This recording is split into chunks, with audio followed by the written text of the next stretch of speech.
मोरङको लेटाङमा 18 दिनदेखि बेपत्ता भएकी बालिकाको शव विवत्स अवस्थामा फेला परेको छ। लेटाङ नगरपालिका 2 स्कुल चौकी 13 वर्षीय अंशु गौतम शुक्रबार जंगलभित्र मृत भेटिएकी छिन्। मोरङ प्रहरीका प्रमुख एसपी कवित कटवालका अनुसार लेटाङ 2 स्थित बेलबारी चिसाङ साझेदारी वनभित्र विवत्स अवस्थामा शव भेटिएको हो। उक्त शवलाई पहिलो पटक देख्ने बाबु छोरा मिडियामा आएका छन् र उहाँहरूसँग हामीले विशेष कुराकानी गरेका छौँ। के थियो घटनाको वास्तविकता र कस्तो अवस्थामा उहाँले देख्नु भएको थियो, पुरा हेर्नका लागि पुरा भिडियो हेर्नुहोस्। के भयो भने हामी घाँस काट्नु गयौँ, 3 जना गएका थियौँ, मेरो बुवा अनि अर्को दिदी एकजना हुनुहुन्थ्यो छिमेकी। अनि हामी 3 जना गएको 7 बजे हैन यहाँ घरदेखि। अनि तल जाँदाखेरि घाँस काट्यौँ, 2-3 अँगालो घाँस काटेर राख्यौँ। अनि बुवा र दिदी चाहिँ सँगै उँभो खोल्नु थाल्यो घाँस। म चाहिँ उँधो लागेँ। उँधो जाँदाखेरि झ्यापै भेटेँ क्या त्यस्तो अवस्था। यहाँ कम्मरदेखि उँधोको मात्रै भाग देखा पर्यो त्यतिखेर। अनि त्यहाँदेखि अरूतिरको भागहरू चाहिँ कता के छ भनेर हेर्नु डर भइहाल्यो नि। कुदेर आयो अनि बुवालाई बोलाएँ, यहाँ आउनुहोस् यहाँ आउनुहोस् भन्यो। ए घाँस यतै छ म आउँदिनँ भने होइन, आउनु नआउनु भन्यो क्या। हजुर। अनि अलि ओरतिर आयो डरले। अनि गएको यहाँ यस्तो यस्तो छ हौ, के हो खुट्टा पनि देखिन्छ बुबा भन्यो। अनि मैले डर भयो होइन, गएर यसो हेऱ्यौँ। अनि अर्को त्यो भान्जी पर्थ्यो, भान्जी त्यहाँ यस्तो छ अरे भनेर बोलाएँ, देखियो होइन। अनि अब छोरी मान्छे म त डर लाग्यो, मामा अब कसरी घाँस काट्नु, हेट त्यसरी हुँदैन, यति टाढो आएको मान्छे घाँस काटेर लानुपर्छ भने। अनि हामी आयौँ। आउँदाखेरि करिबन यहाँ चाहिँ 11:30 बजी भएको रहेछ। यो चौरी त्यो घरदेखि मन्दिर चौरी छ, गोल खेल्ने चौरी, त्यहाँ आइपुग्ने बित्तिकै यसले चाहिँ के अरे अरूलाई सुनाइहालेछ क्या। यसरी यसरी मैले मान्छे मरेको भेटेँ, मान्छेकै खुट्टा थियो, 2 जना त्यो छिमेकीहरुलाई बच्चा थियो भनिदिएपछि यता बुधबारे दोकानतिर हल्ला गरिहाल्यो त्यो व्यक्तिहरूले। हामीमा घाँस राखेको छ उही पुग्छ होइन। हजुरले पनि हेर्नु भयो कि त्यो कस्तो थियो, कपडा थिएन भन्ने कुरा सुन्यो। कपडा थिएन तपाईँको, यहाँदेखि मुनतिरको भाग मात्रै। हजुर। यो के अरे यो खुट्टाहरूको मासु खाएको थिएन, हड्डी होइन, यस्तो अवस्थामा अरू भाग केही थिएन, गनाएको थियो। पछि पुलिस प्रशासन लिएर जाँदाखेरि चाहिँ अनि मैले चप्पल पनि भेट्थ्यो। अनि त्यहाँदेखि प्रशासनहरूले उहाँभित्र हेर्नुभयो, वरिपरि उयो लगाएपछि भित्र प्रवेशहरू गर्न दिनु भएन। त्यहाँदेखि मजाले हेर्दाखेरि सबै कुरोहरू भेटियो त्यतिखेर चाहिँ। अनि जस्तै टाउको कता रहेछ, टाउको जिउदेखि चाहिँ अलिकति मासतिरपट्टि रहेछ टाउको र उयो कपाल चाहिँ त्यो हड्डी मात्रै थियो होइन, मासु सबै कुहिएको रहेछ। यहाँदेखि उँधोको चाहिँ सल्लक्क देखिएको थियो, तर सबै कुहिसकेको भनौँ न यसो परेको। मान्छेको चाहिँ मान्छे हो भन्ने चाहिँ चिनिने ठरिने अवस्था त्यस्तो देखिएको। अनि हात पनि अलग अलग थियो, हात पनि खै त्यतै मन्दिरपट्टि त्यो भेषमा थियो अरे, त्यो छातीको करण अनि खोलेको कपडा त्यहाँ अलिक परतिर चप्पल भेटियो होइन, त्यस्तो अवस्थामा थियो। घडी पनि भेटियो पछि अन्तिममा चाहिँ। अरूसँग गएपछि पुलिससँग गए, हजुर पनि जानुभयो पुलिसहरूसँग? म गएन, यो गए म मात्रै गएँ। अब म बिजी छु कि, अब मसँग अब बाख्रा फर्म पनि छ, गाई बस्तु पनि, व्यवहार त्यस्तो छ। आफ्नै गाउँको व्यक्ति त्यसरी भेटेपछि अब कसको मरेको हो थाहा भएन होइन। अनि म त अब यताको टोल विकासको अध्यक्ष पनि गर्छु त्यही टोलमा। अनि म डाइरेक्ट त्यही घरमा जान्छु भन्दा भन्दै आइपुगिहाल्यो मान्छे होइन, त्यो गाउँलेहरू। अनि मसँग बात गर्नु थाल्यो। अनि मैले भने होइन पुलिसलाई नजानु भन्नु होइन, घरमा नजानु, त्यस्तो देख्दा बाबुआमालाई प्रब्लम हुन्छ, अब कसको लास हो के हो होइन, पहिले इन्क्वायरी चाहिँ पुलिसलाई गर्नुपर्छ भन्यो। अनि पुलिसलाई बोलाउनु थाल्यो। पुलिसलाई बोलाएपछि मैले पनि बोलेँ, लु मेरो घरमा आउनुहोस्, म फलाना बोलेको फलाना ठाउँदेखि भने होइन। अनि हुँदाहुँदै यो पनि रेडी भइगयो, ऊ पनि बाइक निकालेर आइगयो। अनि पुलिसहरूसँग अब त्यहाँ त के अरे कोही पुग्ने अवस्थै थिएन नि। त्यति टाढो लगभग कति जति घन्टा लाग्छ तपाईँहरूको घरदेखि? 2.5-3 किलोमिटरै थियो तल, जङ्गलभित्र 2.5 सारदारी जङ्गल बाइकमा गएको हो। हाम्रो सिमानादेखि चाहिँ यो हाम्रो चिसाङ सामुदायिक वनदेखि चाहिँ तलै हो, मुनि नै हो। अनि बेलबारीको जङ्गलदेखि बीच भाग पर्छ त्यो चाहिँ त्यो बेलबारीकै त्यो सालबारी नै भन्छ तर जमिन चाहिँ यही लेटाङ यही जङ्गलको पूर्वपट्टि तल न तल के अलिकति नजिक आइदिनु प्राय त्यतातिर चाहिँ घाँस काट्नुको लागि अरू बेला पनि हजुरहरू जानुहुन्थ्यो अरू बेला जाइन्थ्यो जाँदाखेरि हामी जहिले पनि सिमानादेखि मुनि त्यो निगुरो पलाउने ठाउँसम्म मात्रै गएर काट्थ्यौँ हामी चाहिँ आज अब त्यतिखेर के अवस्था आयो भने सधैँ काटेको ठाउँमा घाँस नभेट्नुको कारणले गर्दाखेरि उँधो जाँदाखेरि चाहिँ त्यसरी भेट्यो यसो हेर्दाखेरि अब जस्तो त्यो चाहिँ उनलाई चाहिँ धारिलो हतियार प्रयोग गरेर टुक्रा पारिएको अवस्था जस्तो थियो कि अथवा जनावरले पनि त्यस्तो भएको थियो कस्तो देखिन्थ्यो जनावरले हो कि अब कुटकाट पारेर मारेको थियो अब त्यो चाहिँ के गर्नु भगवानै जानुहोस् एक्कासी त्यस्तो देखियो यति मात्रै भाग सन लाँदा सबै थोक देखियो त्यतिखेर चाहिँ कस्तो थियो त्यतिखेर चाहिँ अब सबै पिस पिस यो छातीको यो करङहरूको भाग यो भेषसँगै अलग्गै थियो अनि यो पेन्टी र यो कट्टु कालो कट्टु लगाएको रहेछ हो त्यो चाहिँ एक ठाउँमा भेटियो चप्पल दुई ठाउँ भेटियो अलिक डिस्टेन्स अलिक टाढा टाढा जो सर्लक्क मान्छे मरेको जस्तो थिएन उसको शरीर भनेको यो मात्रै सर्लक्क लडेको जस्तो थियो अलिक पर फेरि टाउको र यो केस हुन्छ नि छोरी मान्छेको लामा अब अनि छोरी मान्छेको हो भने थाहा भयो त्यतिखेर अनि त्यो चप्पलले पनि जनायो अनि त्यहाँदेखि अब लुगाले पनि अब फ्यामिलीले थाहा भइहाल्छ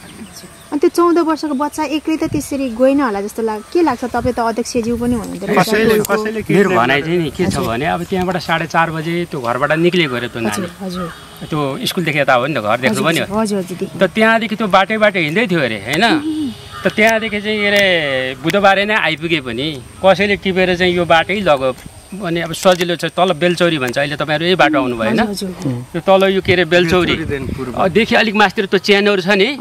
त्यहाँदेखि ठुलो बाटो छ कि त्यो बाटो टक्कै उहीँ पुग्छ है तर हाम्रो गाउँ चाहिँ यता बिच परेकोले हामी यसै लग्यौँ यसै गयौँ होइन मान्छेलाई देखाइदिउँ अप्ठ्यारै बाटो भए पनि तर मैले चाहिँ सोचेको त्यताबाट चाहिँ बाइकमा लगेर होइन कहाँ के गरेर चाहिँ उहाँ पुर्याएर चाहिँ के अरे कसैले अब चाहिँ यहाँ देख्दैन कि भनेर फाल्यो कि भन्ने हाम्रो चाहिँ ठम्मै हो अनि तपाईँलाई के लाग्छ जस्तै उसलाई चाहिँ त्यसरी कुनै हुन्छ नि अब खुकुरीहरूले अर्थात् केहीले टुक्रा टुक्रा काटेको हो कि उसको शरीरले त्यस्तो भएको हो किनभने अब मारेकै हो भने मलाई चाहिँ लाग्छ टुक्रै पारेको जस्तो लाग्छ कि अब पिस फरक छ तपाईँ त पर्छ त्यहाँ पनि जानुभयो अनि जनावरले गरेको भए त होइन अलिअलि पाट पुट्दा त अडिन्थ्यो नि हड्डीहरूले त अरू मासु नभए पनि होइन हड्डीहरू अडिनु पर्ने तर त्यो पिसै थियो होला पहिले अब आलोमा होइन अब अहिले हामीले देख्दा चाहिँ यति मात्रै देख्यौँ सुरुमा चाहिँ मैले पछि पुलिसहरूसँग जाँदा चाहिँ सबै थोक देखियो त्यहीँ वरिपरि तर पर डिस्टेन्समा अलिक अर्को कुरो त्यो नानी भेट्नुको राम्रो चाहिँ कुरो एउटा 1 नम्बर चाहिँ कुरो के छ भने त्यो खुट्टा नि त्यो खुट्टा चाहिँ के अरे मजाले यसरी देखियो क्या मान्छेको नभएदेखि त्यो यता त्यहाँ त्यो खुट्टाको पन्जा यहाँदेखि मात्रै हो नि त के को नि होइन यो खुट्टा पनि अब यो नानीको छ नि अब 12-14 वर्षको कत्रो हुन्छ होइन शङ्खा चाहिँ लाग्यो भनेपछि तपाईँलाई पनि लाग्छ त्यो चाहिँ मान्छेले काटेकै हुनसक्छ किनभने तपाईँ त त्यहाँ जानुभएको छ अनि लासको त्यो अवस्था प्रकृति हेर्दाखेरि अलिक पर छ टाउको अलिक पर छ जिउ अलिक यता छ उसको आधा भाग कपडा अलिक पर चप्पल अलिक पर होइन त्यस्तो छ के अवस्था फेरि घडी नै पर घडी पनि लास्टमा घडी चाहिँ फेरि लास्टमा भेट्यो जब कि सबै थोक सबहरू उठाइसकेपछि अब सबै ऊ प्लास्टिक पनि अब बेग्लै त्यो बेग्लै पार्ट भएको कारणले गर्दा बेग्लै प्रशासनहरूले पनि होइन उठाउनु भयो त्यसरी नै उठाउँदाखेरि चाहिँ त्यहाँनिर घडी अन्तिममा देखियो अलिक पर्तिरपट्टि रहेछ त्यो टाउको भएको साइडपट्टि उतैपट्टि भेट्यो जस धन्न तपाईँहरूले गर्दाखेरि जस मान्छेको पहिचान त भयो नि त 18 दिनपछि होइन नभए जीवित छ कि मर्यो कि जिन्दगीभरि उहाँलाई त घुटघुटी भइरहन्थ्यो नाम बि चाहियो भने भनिदिन्छौँ होइन किनभनेदेखि अब त्यो उद्धार गरेको नि त हामीले त भलो गरेको नि त हामी सिधा मान्छे अब गाउँ घरमा चाहिँ के अरे स्वयंसेवक पनि गरिन्छ अब के अरे अरू अब घाँसहरू आफ्नो व्यवहारको लागि गरिन्छ काम गरिन्छ होइन तर हामीले भेटेर हामी तत्कालै जानेवालै थियौँ है त पुलिस प्रशासनबाटै गर्ने यता त्यता भन्नु होइन ओके भनेर चाहिँ त्यो तर हामी कहिले त्यत्रो तल जाइन्छ नदेखाएको भए हुन्छ घाँस पनि यता माथि सकेको कारणले गर्दा अलिक तल जाँदाखेरि त्यस्तो अवस्था चाहिँ देखियो क्या त्यो दिनै त्यस्तो जुरेको रहेछ यही बचियो भन्ने त्यो लास देख्ने बित्तिकै तपाईँलाई त्यस्तो सम्झना आयो सम्झना चाहिँ के आयो भने खुट्टाले देख्दाखेरि चाहिँ 13-14 वर्षकै नानी हो कि होइन नानी कति वर्ष भएको छ त्यस्तै अवस्थाको जस्तो लाग्यो 14 ऊ यत्रै थियो क्या खुट्टा हेर्नुहोस् त ऊ त्यस्तो हो जस्तो उसको त्यो खुट्टाको मासुको चाहिँ कुहिएको थिएन कुहिएको थियो होला तर उसको मासु नै सहित है मासु नै सहित यहाँदेखि वहाँसम्म नै के अरे यस्तो अवस्थामा छ मैले त यसरी बुटो त्यही झ्यासमा हालेको झ्यासमै रहेछ कि त्यही बुटो यसरी काट्ने बित्तिकै हास्य गनायो गनाएपछि खुट्टाको छेउमै पो छ त डराएर त्यहाँदेखि मलाई बोलायो अनि बुवाहरूलाई अनि त्यो दिदीहरूलाई बोलायो अनि हजुर चाहिँ त्यहाँ जानुभयो कि भएन म नि गएँ नि हजुर जाँदाखेरि हजुर गयोरी अनि हेरेँ लु यो त छुनु हुँदैन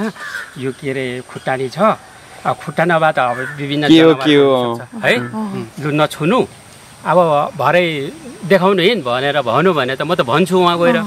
अनि देखाउनु हिँड भन्दा चाहिँ कहाँ हो के हो भनिरहनु भन्दा पनि के अरे ठ्याक्कै निशान लाउँछु भनेर कच्चिया पनि थियो निशान पनि लगाइदिएन यस्तो रूपमा त्यो त्यही भएको ठाउँमा अनि उहाँ त परबाट हेर्दाखेरि देखिन्छ नि त अनि हिजो यहाँ त्यहाँ गएर म साँझमा त्यो बात गरिदिएँ त्यहाँ निशान पनि थियो त अलिकति यसो भन्ने भयो क्या एउटा सरले त्यो त मैले काटेको त्यो टाटारीको रुखलाई हान्नु मलाई सोध्दै थियो मैले चाहिँ गरेन तैँले के थाहा त अनि अब म यही रुखमा हो भन्ने त परैबाट थाहा हुन्छ नि त हो कि होइन त्यसरी गरेको भन्ने कस्तो अनि एकदमै हुन्छ नि मुटुई काम्ने यो भनौँ न बेलवासी मात्रै नभएर नेपाल अधिराज्य भरि नै एउटा दुःखद घटना घटेको छ सोच्नै नसक्ने खाली महिला अपराध ऊ सिंहदेवी रामपुरको नि मरो यो भुक्टेनीको हराएको छ अस्तिको दिन हजुर छोरी मान्छे नै 13-14 वर्षको किन यस्तो हुन्छ होला खै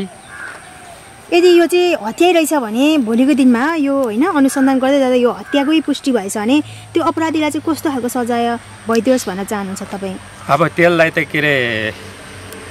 मृत्युदण्डकै सजाय भए अझ राम्रो होइन किनभने त्यसरी गर्नु हुँदैन होइन सबैको बालबच्चा एउटै हो नि त जीवन एउटै हो त नाबालक